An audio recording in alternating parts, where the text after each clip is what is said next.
Hi, AP Chemistry.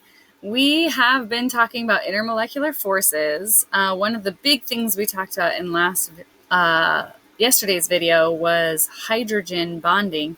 And we talked about all these cool things that hydrogen bonding, the properties that hydrogen bonding causes in aqueous solutions. So just to round that discussion out, I have a couple more properties for you here today, and all of these can be tied back to hydrogen bonding. So here's a couple vocab words for you for today.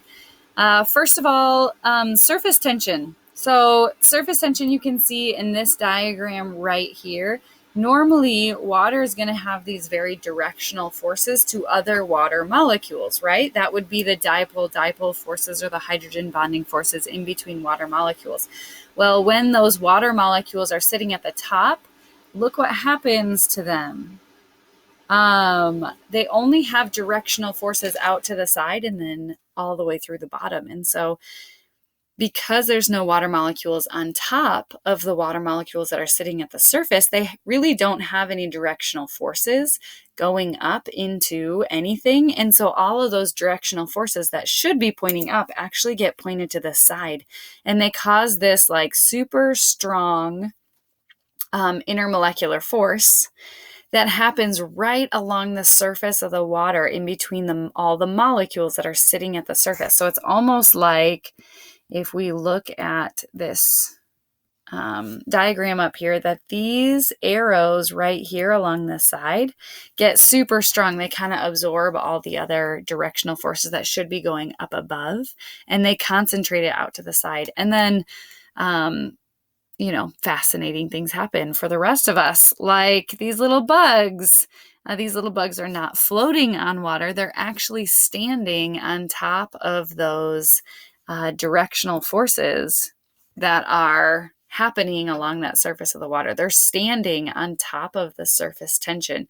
You can also float a paperclip if the paperclip is light enough and also kind of flat enough so it doesn't puncture through the forces, the surface tension. Also, these bugs, they can't sink. If they sink in past the surface tension, they can't get back out. And so you can actually affect surface tension by adding soap.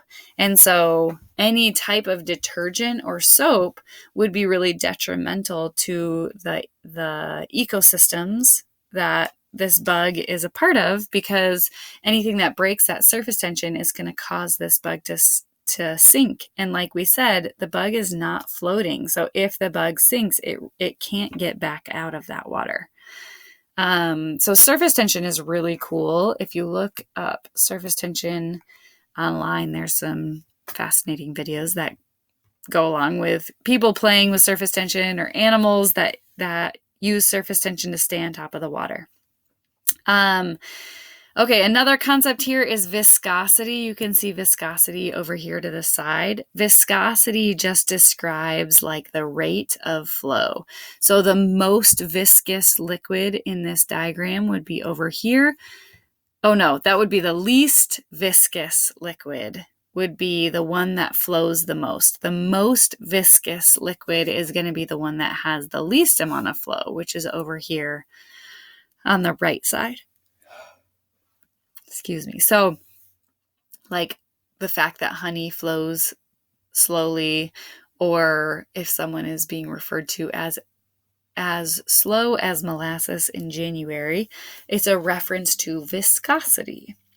Okay, other concepts that we have here would be cohesive versus adhesive. Okay, and they're actually backwards on this drawing. So cohesive means it sticks to itself. Co is like together or within itself. So mercury is very cohesive. Mercury has a much higher attraction to itself than anything else.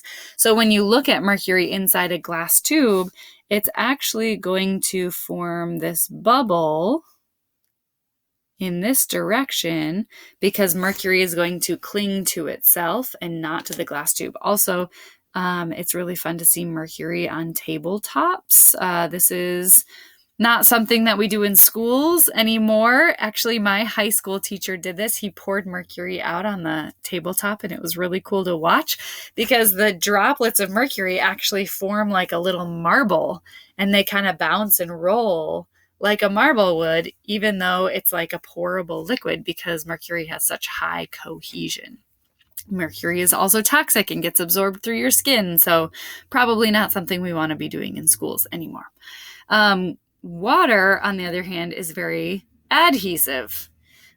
So adhesive refers to something sticking, unlike molecules sticking to each other. So like the adhesive on a Band-Aid helps the Band-Aid stick to your skin. Those two things, Band-Aid and skin, are the unlike molecules. And since they're sticking together, we call that adhesion. Well, the same thing happens with water. And that's what causes the meniscus. So the water actually has more of an attraction for the glass molecule than it does for itself. And so water tends to cling to the glass, and you get a shape on the surface that looks like this. This adhesive action of water also helps water to crawl up very tiny tubes. And you can see that down here. We have a term for this too. It's called capillary action. And it's how trees get water all the way up to the tippy top leaves that are at the top of this giant tree. And it's because water will cling to the tube and then to itself, and then to the tube and then to itself, and then to the tube and then to itself. So water can actually climb up certain things. And you can see this a little bit in these tubes here. As the diameter of the tubes decreases, going left to right, you can see the level of the water just increases slightly. So as the diameter decreases, this capillary action effect is increased. It's exacerbated, and water can climb up to the top of very tall trees, which is kind of cool.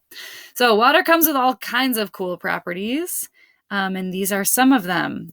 So now that we have talked through a whole bunch of intermolecular forces and seen some of the outcomes, like affecting phases, melting point, boiling point, we're going to look a little bit closer at liquids and solids and the phase changes that they undergo. So all of this is driven by intermolecular forces, which is why we talk about it with intermolecular forces. Okay, so just as kind of a recap, why do phase changes occur? They occur because of differing amounts of intermolecular force strength. So super strong intermolecular forces are going to pull molecules really close together, and it's going to tend to condense the form. So solids have very strong intermolecular forces. Liquids would be next. And then gases have the least amount of intermolecular forces. And then like we talked about in the beginning of the chapter, we have this concept that works against intermolecular forces, and that would be kinetic energy. So intermolecular forces is going to tend to bring molecules together and condense the phase. The kinetic energy is going to tend to push molecules away and expand the phase. So what determines kinetic energy? Well, we already talked about its link to temperature, right? Temperature is our macroscopic expression of this microscopic idea of kinetic energy. And then pressure also has an effect in here. So temperature and pressure are the two macroscopic values or concepts or units that we're going to look at that kind of represent these other two things. So temperature is going to represent kinetic energy. Increasing temperature is going to tend to drive molecules apart and cause an expansion of your phase. Increasing pressure is going to work on the intermolecular force team. It's going to drive molecules together, and it's going to cause whatever the substance is to condense into more condensed phases. Okay, so we have a couple different energy changes, a couple different phase changes. So it actually, before we hit that, it might be an interesting exercise to go through and see if you can list all of the phase changes. Can you list if this is gas, liquid, solid? I think that's how the other page is set up. Can you tell me what the phase change is called to go from solid to liquid, liquid to gas? How about solid to gas? Can you tell me what the phase change is that goes gas to liquid, liquid to solid, and then gas to solid? Pause here and see if you can name all of those. Okay, so here it is. Ooh. Excuse me. Usually people do very well with melting, vaporization, right? Solid to liquid is melting, liquid to gas is vaporization, gas to liquid would be condensation, liquid to solid is going to be freezing.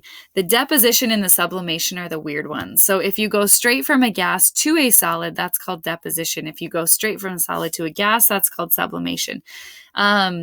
And as weird as deposition and sublimation may seem, they're actually super common. They actually probably happen inside your house every single day. Can you think of a place where solid seems to appear out of nowhere in your house? And you may be thinking about the freezer. I don't know if you've ever noticed, but if you put things in the freezer and you tend to leave them there for a long period of time, they tend to collect all these little ice crystals on them. Well, where do those ice crystals come from? Was there water inside your freezer somewhere that got sprinkled on top of your food? Probably not. It's probably actually coming from the gas phase, which is why it freezes into crystals like snowflakes, and it doesn't freeze into like solid chunks of ice. It's probably because there's water vapor in the air, and as time goes on, this water vapor tends to run into things like food in your freezer and deposit on them as frost crystals. Another place you might see this is if you've ever woken up in the middle of the winter and walked outside and there's this like layer of glistening frost on everything, a layer of glistening frost on your grass that makes it super crunchy. All of the roofs are kind of sparkly. Well, that's deposition.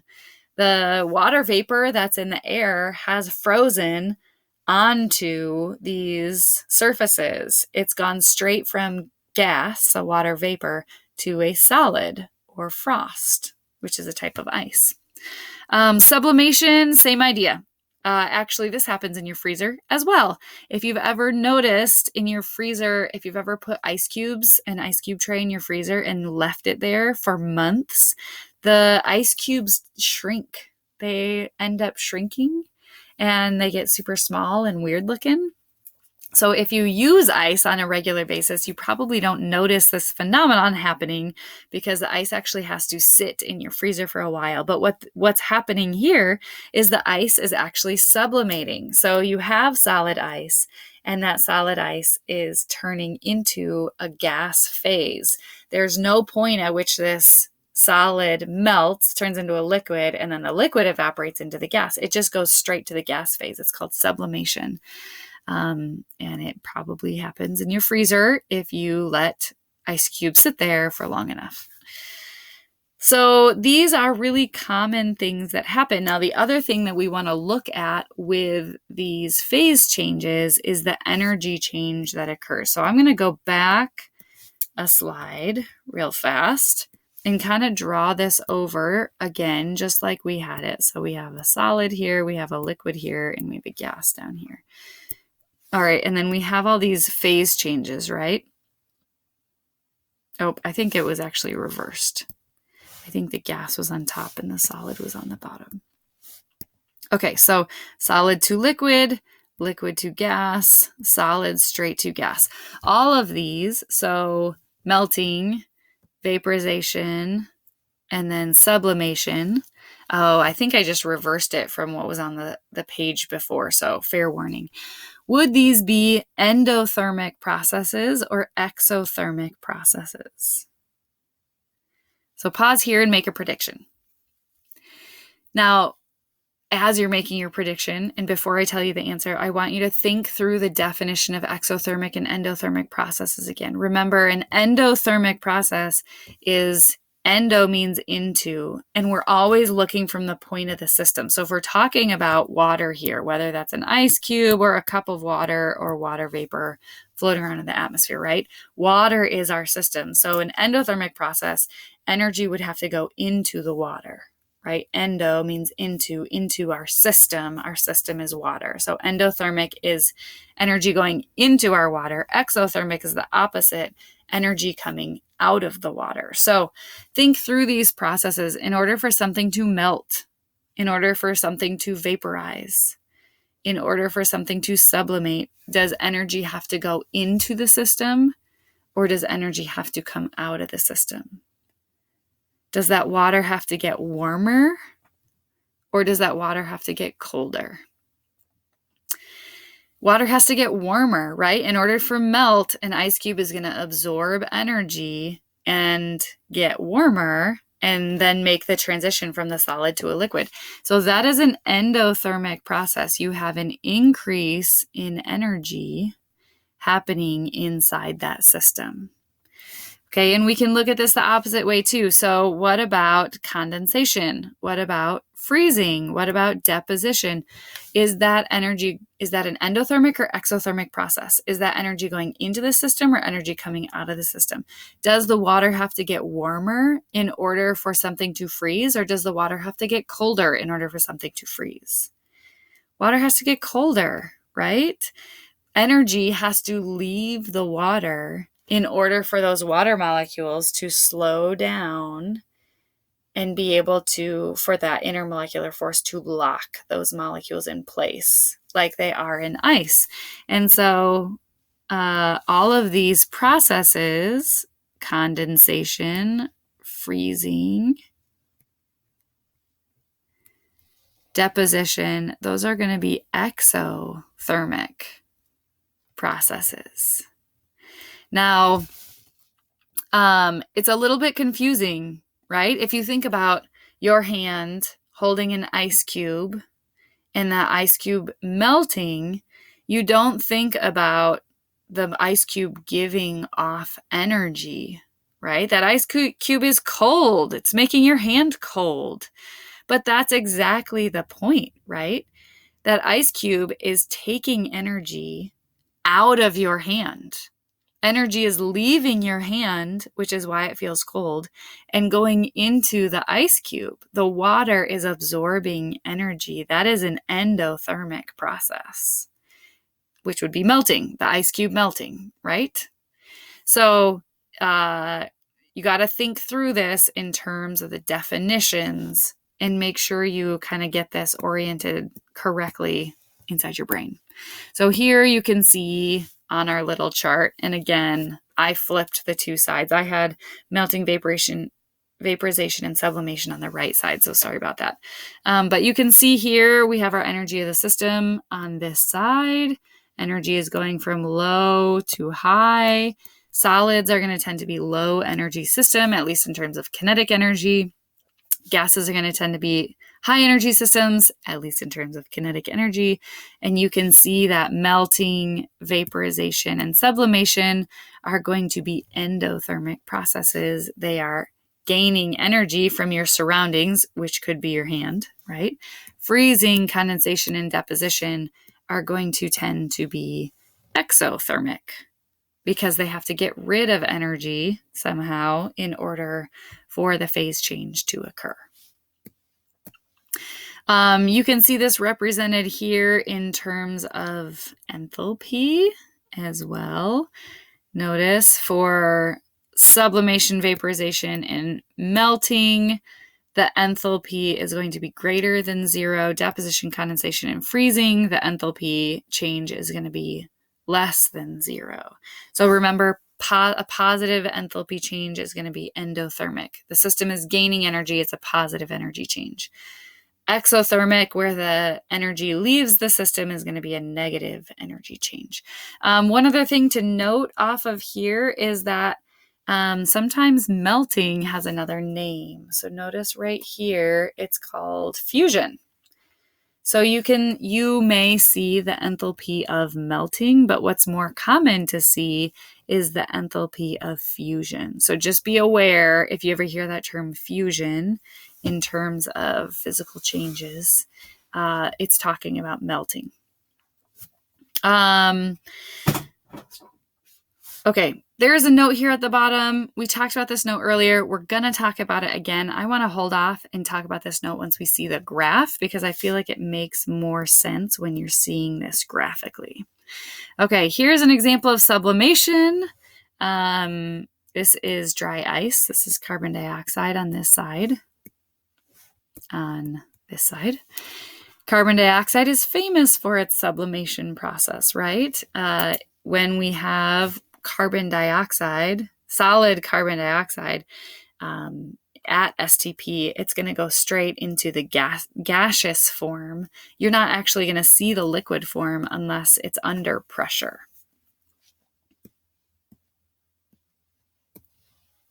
Okay, so this brings us to one of the ways to graphically represent this information that we've been talking about, and it's called a heating curve. Now, a heating curve is a very,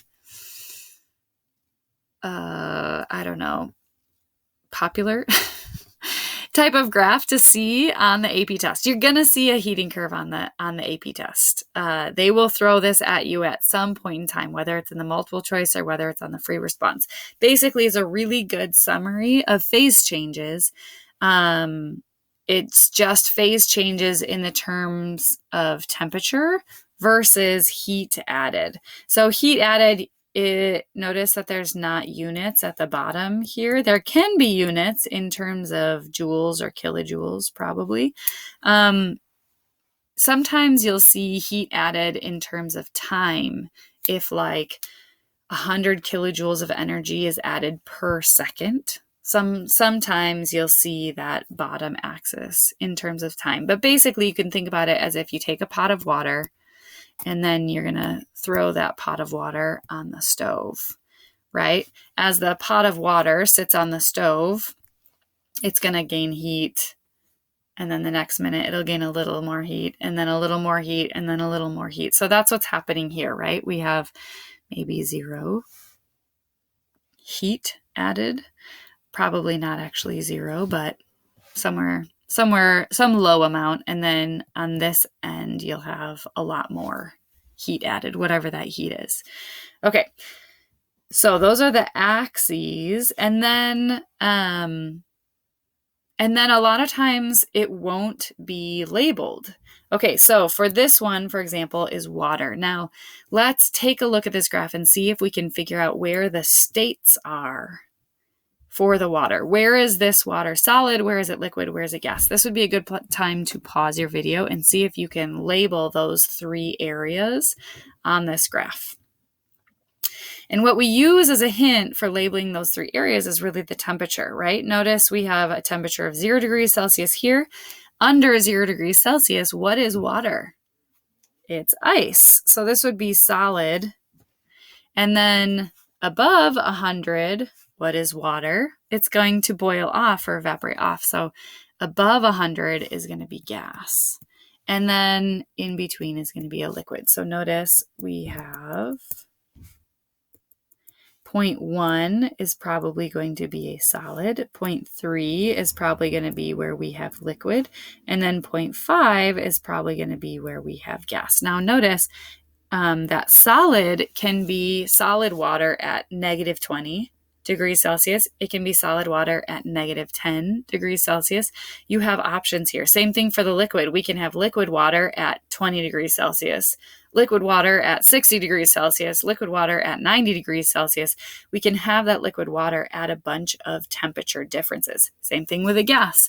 We can have gaseous water at 110 degrees Celsius. We can have gaseous water at 120 degrees Celsius.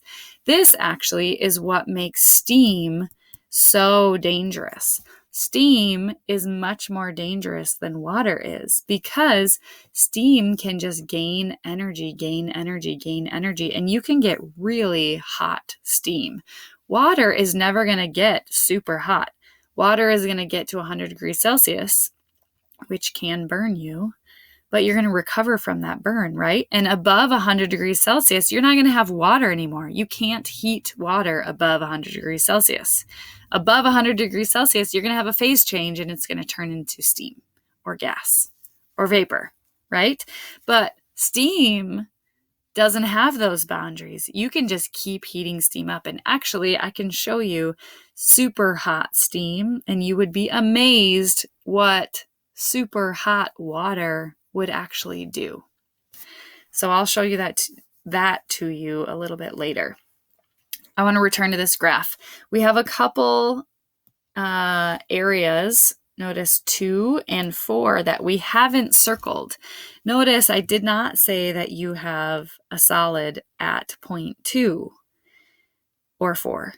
What do you actually have at point 2 and point 4? This would be a good time to pause the video and think about that. See if you can jot down an answer or a guess or a start to a thought. And at point 2, what you're going to have is 2 phases. You're going to have solid and liquid. This is a phase change. What phase change is it?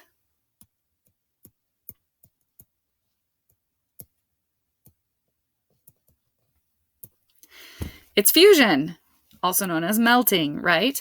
At 0 degrees Celsius, notice we have heat being added. A little heat, a little more heat, a little more heat, a little more heat. We have heat that's continually being added, but it's not changing the temperature of our substance at all because all of that energy is going into the phase change. Same thing with 4. 4, we have a liquid and a gas here. We have a phase change. This phase change is vaporization. So all of the heat that's being added all the way across here is not going into changing the temperature of this substance. It's actually going into the phase change. So something interesting to notice off this graph is that as heat is added, it goes towards one or the other.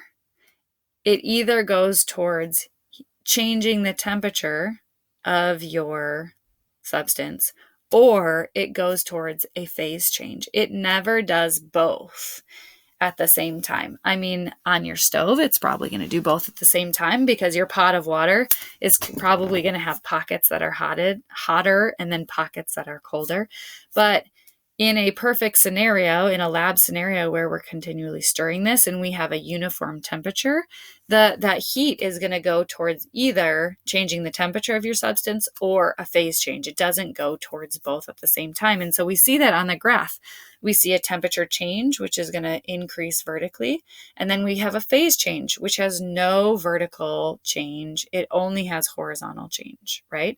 Then we have a temperature change. Then we have a phase change. Then we have a temperature change. So they're very separate from one another.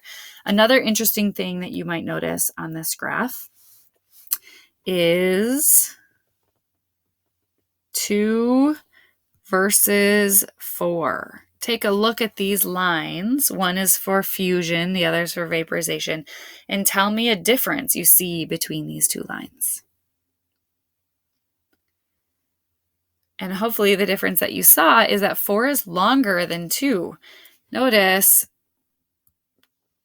4 is longer vertically than 2. So if we take that down to our x-axis, what that translates to is that it takes more energy for the vaporization of this amount of water than it does for the fusion or the melting of this amount of water. And this is what we talked about before. Remember, when you have a solid, you have intermolecular forces that are locking the molecules together. When you increase the motion of those so much so that they can partially break that intermolecular force and they can flow past each other, now you have a liquid, right? Well, what you've just done is you've partially broken the intermolecular forces so that the molecules can have some motion with respect to each other. And then more energy has to be absorbed. These molecules have to move faster and faster and faster until that intermolecular force is completely broken. And these gas molecules can move independently from one another. And so number 2 represents a partial break of intermolecular forces. Number 4 represents a complete break of intermolecular forces. So it takes more energy to completely break the intermolecular forces than it does to partially break the intermolecular forces. And this is what the note was getting to on the other page. Note, generally, the heat of fusion, or the enthalpy of fusion, is less than the heat of vaporization. Said another way, it takes more energy to completely separate molecules than to partially separate them. So we have seen this a couple different times, and this is one way that you could be asked to interpret this graph. Okay, now, when we deal with this, of course, we can't talk about changes in temperature and heat without actually calculating temperatures and heat. Could we? No, we could never do that. We love math too much. We're chemists, right? Okay, so let's talk about how to mathematically deal with this stuff. So we have talked about a lot of this math before. None of this math should be new. It's just going to be applied to a new context. So stay with me here. When you are dealing with water, okay, so let's talk about point number 3. If you are dealing with water and your water undergoes a certain temperature change, what kind of information would you use to calculate the change in heat? Let me say that one more time. You're dealing with water. You have a specific amount of water. Let's say we have 1 gram of water. Okay, and we know that that water undergoes a specific temperature change. So our temperature change is going to be final minus initial, right? So final is going to be 100. Initial is going to be 0. So we have undergone a temperature change of 100 degrees Celsius. What kind of information would you need to calculate the heat that water has absorbed? We've done this before. This is from our thermodynamics chapter, right? Pause it here and see if you can come up with an equation that you would need to calculate this. Okay, so this should seem familiar because we did it in the calorimetry lab. We did it over and over and over again in the calorimetry lab, right? And in the calorimetry lab, we're going to use specific heat. So remember, the specific heat of something is equal to the heat over the mass times a change in temperature. A lot of times we saw this equation rearranged. So the heat was equal to the specific heat times mass times change in temperature. And then we talked over and over and over about this, about how this is a perfect use of dimensional analysis. If you're given one of these things, you don't actually have to know these formulas. You can use dimensional analysis to figure out what you want to figure out. And that's what we have up here. Notice they give us the specific heat of water. Now, they probably didn't need to give us a specific heat of water because we probably accidentally have it memorized from all of those calorimetry problems, right? The specific heat of water is 4.18 joules per gram degree Kelvin. Now, This also might be a good place to pause the video and think to yourself, what does specific heat mean again? And specific heat is talking about how much energy it takes to raise the temperature 1 degree if you have 1 gram of substance. So the amount of heat it takes to raise 1 gram of substance by 1 degree, that's what the specific heat is. So for water, it's 4.18 joule per gram Kelvin. Now, I just told you we have 1 gram of water. And then what was our temperature change in Kelvin? Well, you can go 378 minus 278. And you'll notice that the temperature change in Kelvin is the same as the temperature change in Celsius. So we can just plug that in, 100 Kelvin, and we can figure out from that, grams reduces, Kelvin reduces. I have the amount of heat, 418 in joules, that it would take. 418 joules would need to be added to 1 gram of water in order to change the temperature from 0 to 100. So anytime you have a substance in one phase, like gas or liquid or solid, you should be able to figure out the amount of heat needed to change the temperature by looking at the specific heat. Notice specific heat of ice and water and steam are all different specific heats. So you do have to be careful because specific heat isn't locked into one substance. It's associated with one substance in a specific phase. So you do have to be careful with that. Usually that information is given to you. Now, with that in mind, how do we deal with the phase change then? Okay, so if I have 2 different phases that are continually changing amount, we don't want to use specific heat because we would have to do that using like an integral or something. We would have to use calculus to figure that out because our amount of solid is continually changing. Our amount of liquid is continually changing. And we don't want to use calculus. Let's save that for another day. So instead of using an integral, what we're going to use is the enthalpy of the phase change. And that is a thing that you can look up. So we can find the enthalpy of fusion here. We can also find the enthalpy of vaporization. Those are values you can actually look up. So how much energy does it take for a phase change to occur? And that's going to be communicated per mole.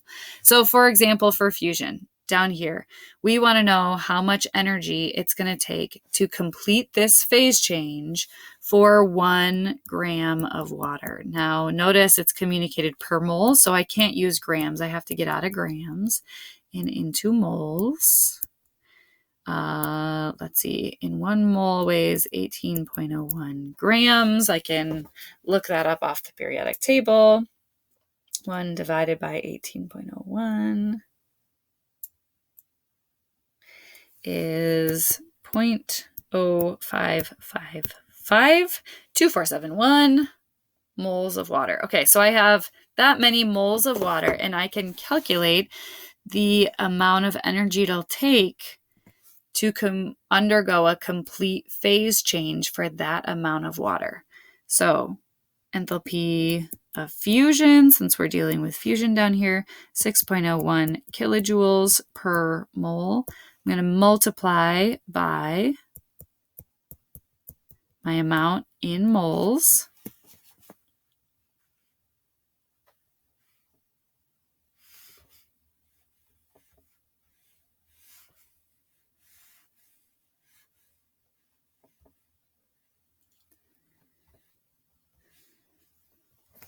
And I get 0.334 moles reduces out kilojoules. There we go. The delta H for fusion So to complete my phase change for 1 gram of water, or 0.0555 moles of water, is going to take 0.334 kilojoules of water. Hopefully a little red flag just went off, and you notice that we calculated one of those in joules and one of those in kilojoules. So before you compare the heat it requires, you're going to have to convert one into the other.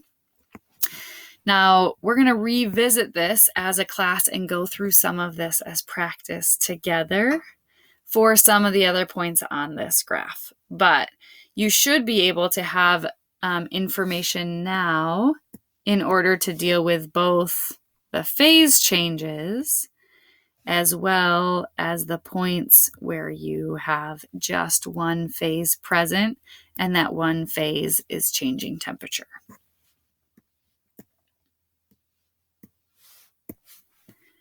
We'll do some practice together in class, look at some test questions. And actually, that's a pretty good place to stop. Where we're going to go from here is we're going to look at some of these concepts that we've talked about before, and we're going to tie intermolecular forces back in there. And then we have one more graph to look at, which is the phase change chart. The phases chart. We'll look at that and then we'll be done with chapter 10. So we are almost there. Take a minute, process your thoughts, figure out if you have questions, write those down. Let me know what questions you have, and I will see you in class.